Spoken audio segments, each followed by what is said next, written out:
Terima kasih pada Pak Speaker. Sebagai pembahas terakhir, terima kasih telah diberi peluang untuk membahas RUU Perbekalan 2025. Saya telah meneliti budget yang ada, cadangan itu, dan apa yang dapat saya katakan ialah tambahan sedikit untuk Sabah dan Sarawak itu kami berterima kasih. Namun ingin saya nyatakan sekali lagi di parlimen yang kita hormati semua, bahwa budget ini sekali lagi mengecewakan saya khususnya dan ramai rakyat Sabah.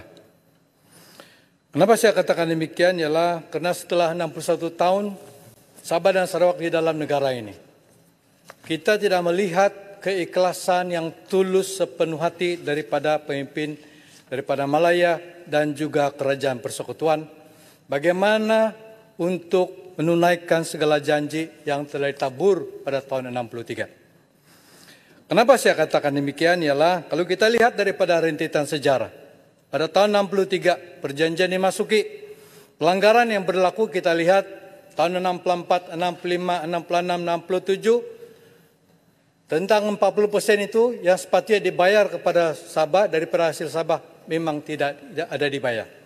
Itu pelanggaran pertama setelah tahun 63.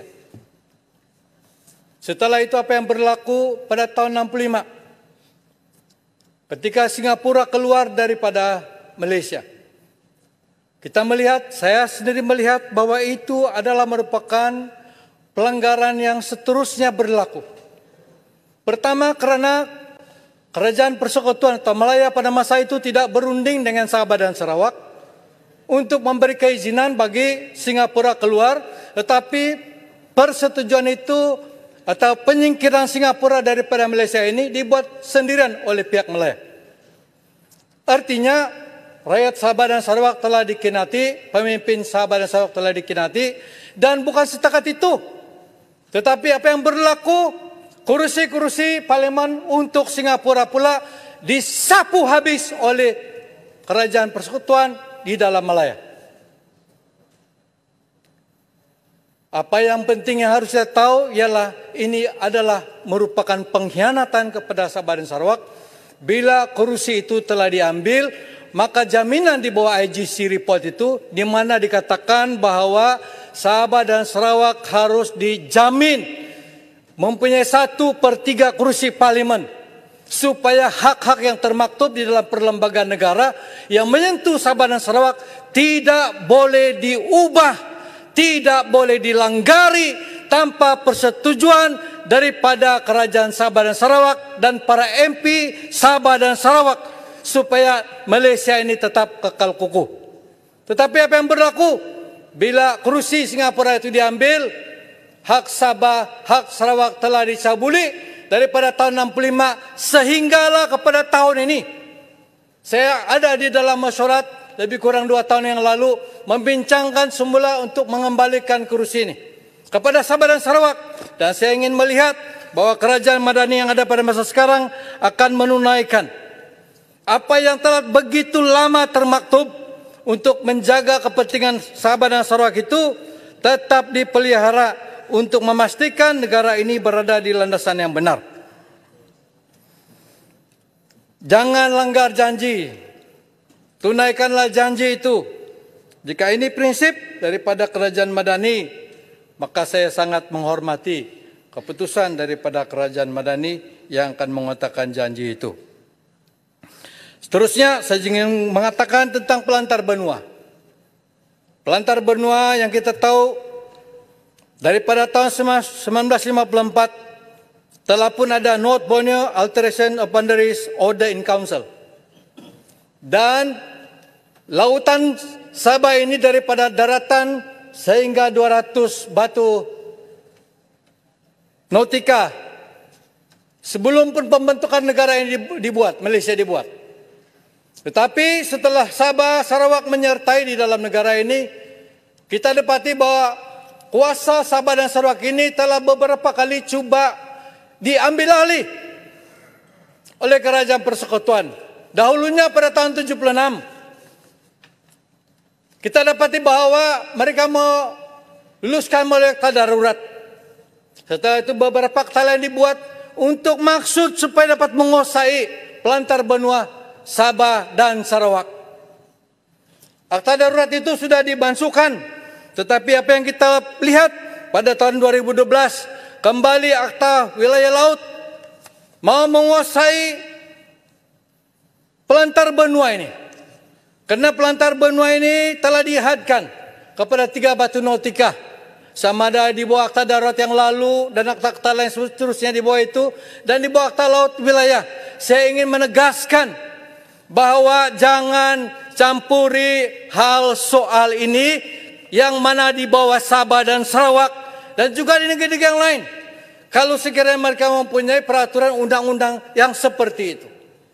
Sebab Bapak saya katakan, tidak mungkin Bapak leluhur kami akan bersetuju dengan pembentukan Malaysia. Sebab dinyatakan dengan jelas di dalam IGC report, tanah ini di bawah kuasa kerajaan negeri. Sebab itu jangan ubah apa yang telah dipersetujui ketika kami membentuk negara ini. Jangan kami dipaksa tentang soal ini.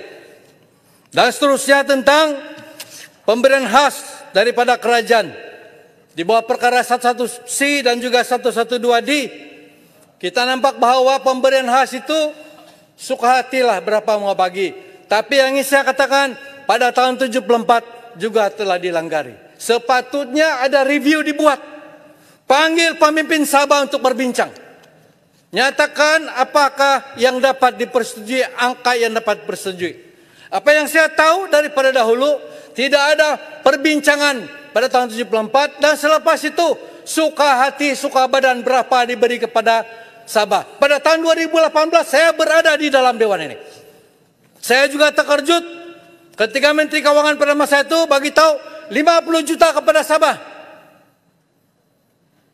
Saya katakan daripada mana formula yang diberi. Kerajaan pada masa itu YB Lim Guan Eng ramai yang terkejut bagaimana formula dibuat untuk memberikan 50 juta itu. Sehinggalah pada kerajaan Madani, terima kasih karena telah memberikan 600 juta untuk tahun depan bagi negeri Sabah. Tetapi formulanya bagaimana? Sebab kalau sekira dikira daripada tahun 63, 64 sampai sekarang ini tidak ditunaikan, jumlahnya begitu besar yang perlu dibayar kepada negeri Sabah. Tetapi tidak ditunaikan. Pemberian khas itu lain, 40% itu lain. Dan ini yang kita mau tahu, bilakah mau tunai janji itu? Bila? Saya berdiri di sini, saya lihat sendiri, saya tidak pernah menjangkakan saya sebagai ahli parlimen. Saya berjuang untuk rakyat kami, masuk kampung, keluar kampung, karena melihat orang-orang kami yang susah dan miskin, daif dan miskin. Itu sebab semangat itu begitu kuat untuk mengubah nasib. Kenapa Sabah begitu kaya dengan minyak, tapi hidupnya di dalam keadaan yang berempat? Kenapa daerah Ranau juga sendiri, sehingga pada masa sekarang masih dikategorikan sebagai miskin tegar? Adakah itu satu jenama yang baik yang saya perlu banggakan untuk dibawa ke mana-mana? Tidak. Saya bersuara di sini, walaupun siapa Perdana Menteri itu saya katakan bukan karena saya benci mana-mana Perdana Menteri. Tidak, saya mau berkata daripada suara hati sebenar. Supaya apa yang saya sampaikan, saya tidak akan menyesal bila saya balik ke tempat saya lain kali. Kalau saat ini juga kerajaan persekutuan tunaikan apa segala janji itu, saya beli janji. Hari ini juga saya beli resign, tidak payah ambil pensiun parlimen. Saya boleh bekerja sendiri untuk hidup. Tapi sebab itu saya mau nyatakan sekali lagi supaya ini ada dalam mindset dan sebagai bukti bahwa bukan semua pemimpin Sabah seperti yang lalu takut seperti kerbau dicicuk hidung, takut ditekan. Jadi sebab itu saya harap ada kerajaan yang baik yang akan memimpin negara kita. Seterusnya tentang saya tidak pernah mendengar daripada pemimpin Sabah sebelum ini. Setelah laporan tragedi 6 hari bulan 6 tahun 76 berlaku, di mana kapal Nomad telah membuat nahas Ketua Menteri Sabah pada masa itu, Tun Fah Stephen, Alaiham Tun Fah Stephen. Kedua, Datuk Saleh Sulong, Datuk Pitamajuddin Chong Ten Bun, Darius Binion, dan juga Datuk Wahid Pita Andau, Pengarah IPU Sabah Dr. Syed Husin Wafa, Ishak Atan, Kopral Syed Muhammad, Kapten Gandhi Nadan, dan juga Johari Stephen. Saya telah meneliti laporan siasatan yang telah dirahasiakan selama 47 tahun. Persoalan pertama yang dalam benak hati dan pikiran saya adalah, kenapa harus disembunyikan laporan siasatan itu jika sekiranya memang benar, memang telus, memang tepat, itu yang berlaku. Kenapa harus disembunyikan? Berjaya baru menang, rundingan di Labuan tentang hasil minyak itu kita tidak tahu apa disetujui atau tidak, tetapi kita tahu semasa zaman Usno, Tun Mustafa tidak setuju, 5% tidak setuju, dia minta 30%. Terus tiba apa yang berlaku di Labuan kita tidak tahu. Tetapi hasil siasatan itu saya telah melihatnya, saya dapati bahwa beberapa perkara yang saya rasa tidak berpuas hati. Pertama, kerajaan Malaysia tidak sepatutnya menubuhkan jawatan kuasa tersebut. Jawatan kuasa itu patut bebas daripada kerajaan Malaysia yang menentukan siapa yang membentuk jawatan kuasa. Sebab kerajaan Malaysia mempunyai kepentingan tersendiri. Semua kawasan kapal terbang, penerbangan atau kawasan lapangan terbang dikuasai oleh kerajaan persekutuan. Bukan di bawah kerajaan negeri. Kerajaan negeri hanya menyewa nomad, kapal nomad itu. Bila laporan itu saya tengok, okeylah. Saya coba buka fikiran bagi peluang. Kerajaan Malaysia sudah bentuk. Sepatutnya yang sesuai adalah mereka yang tidak berkenan dengan kerajaan Malaysia, yang tidak berkenan dengan kerajaan negeri, karena mereka adalah berkepentingan. Tetapi saya dapati beberapa perkara yang mana yang saya lihat dalam laporan itu ada kecacatannya. Dikatakan dalam laporan tersebut, tidak ada letupan, tidak ada kebakaran. Tapi di dalam laporan tersebut tidak dikatakan siapa saksi melihat tiada letupan. Yang tidak ada kebakaran. Tidak dinyatakan dalam laporan itu. Hanya simple word, tidak ada kebakaran, tidak ada letupan dan tidak ada kebakaran. Tapi tidak ada nama disebut. Bagaimana kita boleh bersandarkan satu laporan daripada hanya satu perkataan begini tanpa mempunyai orang yang saksi, orang yang melihat. Saya tahu banyak pengamal undang-undang sini, daripada DAP, daripada PKR dan sebagainya. Kita mau laporan yang tepat, ada saksi yang melihat kejadian itu. Kita tidak mau mendengar hanya sebagai hearsay. Mereka penyiasat datang sana, dengar dari pihak yang ketiga, bukan bagi kepada sumber sebenar. Laporan ini pun boleh ditolak atas dasar itu. Apa yang mereka kemukakan adalah hearsay evidence daripada pihak ketiga, bukan orang yang berada di tempat itu. Lepas itu kita melihat, apalagi penyiasat juga tidak menyiasat. Daripada masa kapal nomad itu landing dengan izin di Labuan, sehingga ia terbang semula ke Kota Kinabalu, tidak dilihat siapa yang masuk keluar ke dalam kapal itu. Tidak ada laporan. Macam seperti sembunyikan, saya tidak tahu. Tapi kalau ada orang yang mau berniat mensabotaj kapal itu, dia boleh masuk dan kemudiannya boleh keluar. Dia boleh bawa barang masuk dalam. Tidak kita tahu ada kelebihan kecanggihan macam-macam sekarang. Tidak semestinya bom itu boleh meletup begitu besar, bermacam-macam jenis bom ada. Tetapi tidak ada laporan, tidak lengkap. Dan siapa membawanya atau tidak membawanya, itu pun tidak ada. Jadi bagaimana saya boleh mengharapkan laporan ini? Seterusnya yang kita lihat. Sila Gulong. Ya, ini penting. Bagi siapa yang masa saya terakhir, saya ingat Habib mau dengar ini. Jangan kasih pedik, ini penting, orang rakyat Sabah mau dengar. Ya, 47 tahun rahasia ini tidak dibuka. Selepas itu, pihak jawatan kuasa juga menyebut tentang mereka punya andaian Barat Bagasi menyebabkan letupan itu, kapal itu jatuh. Tapi kalau pandangan saya secara orang kampung, kalaulah Barat Bagasi itu menyebabkan kapal itu jatuh, di lautan di Labuan pun sudah jatuh kapal itu kalau betul-betul berat. Tidak payah tunggu sampai sebulan baru jatuh itu kapal.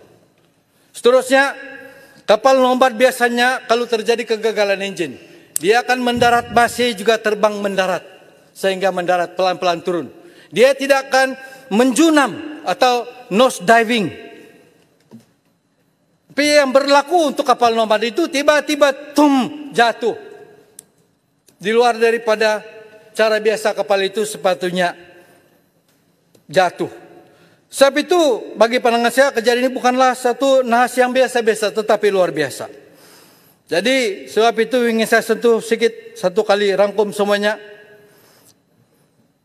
Bahwa apa yang ingin saya katakan kali ini sudah tamat, sila gulung. Ialah bagi sedikit masa 1-2 menit boleh juga. Sila gulung, sudah banyak masa diberi. Ya, sabar sekejap, sedikit lagi.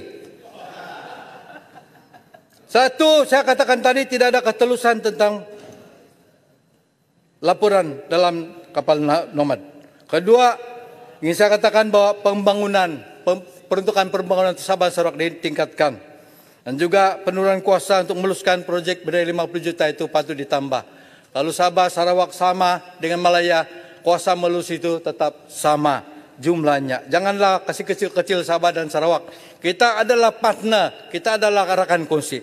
Jadi dengan kata-kata demikian, saya berharap bahwa Kerajaan Madani akan lebih bertimbang rasa kepada Sabah dan Sarawak. Sekian, terima kasih. Terima kasih.